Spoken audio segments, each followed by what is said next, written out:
Nous nous trouvons ici dans l'un des quartiers les plus pauvres de la capitale de Madagascar. Environnement insalubre, habitations délabrées, mal entretenues, routes défoncées, en terre battue, population vivant de petits métiers précaires.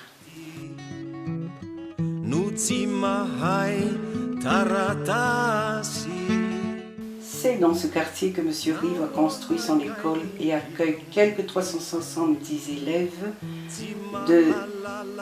des plus démunis pour 5 classes parallèles scindées en 2 groupes du cycle primaire. A noter que le taux de réussite scolaire est de 100% aux examens officiels de l'État depuis 3 années successives.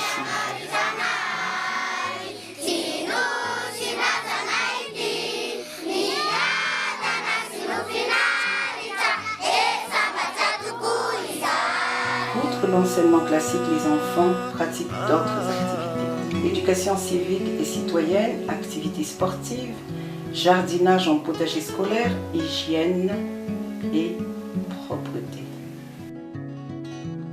Écoutons l'interview du directeur de l'école, M. Rive, parlant des projets de l'école.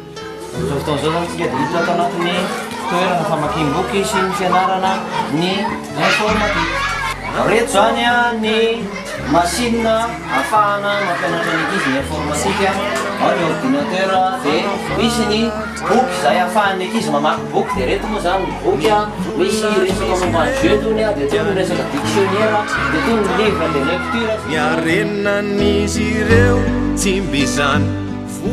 Là, un atelier pâtisserie pour nos anciens élèves en formation professionnelle.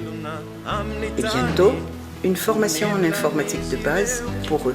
En fait, nos projets sont nombreux. Ce sont les moyens financiers qui nous manquent. M. Rive nous explique ici un des projets qui nous tient à cœur.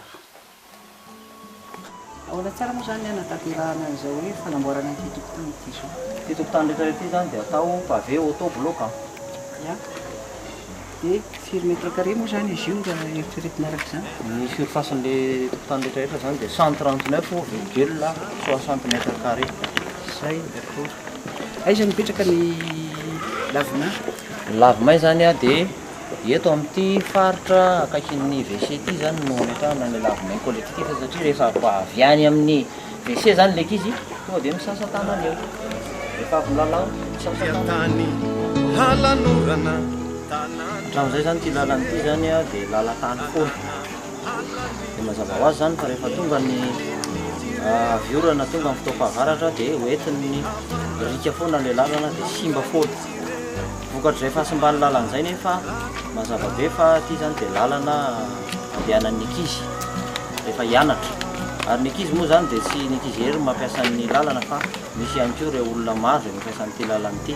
Dia manana fikasana zany zahay mba ahafahan'izy mba ho tsara sy mba ho mafy sy mba hadio dia manana fikasana zany ny ato amin'ny sekoly mba hangataka fanampiana mba ahafahana mamboatra izy ity ho lasa pavé en moellon.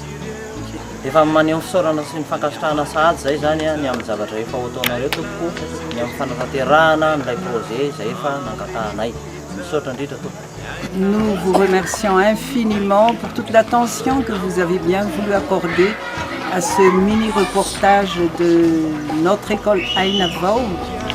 Et nous faisons appel à votre solidarité, à votre générosité pour tout ce que vous pourrez faire pour nous, car ce que vous ferez sera reçu et bien sûr aura des impacts très importants pour ces enfants, leur apportera vraiment un grand changement dans leur vie et tout ce que vous ferez sera toujours beaucoup, infiniment précieux pour nous.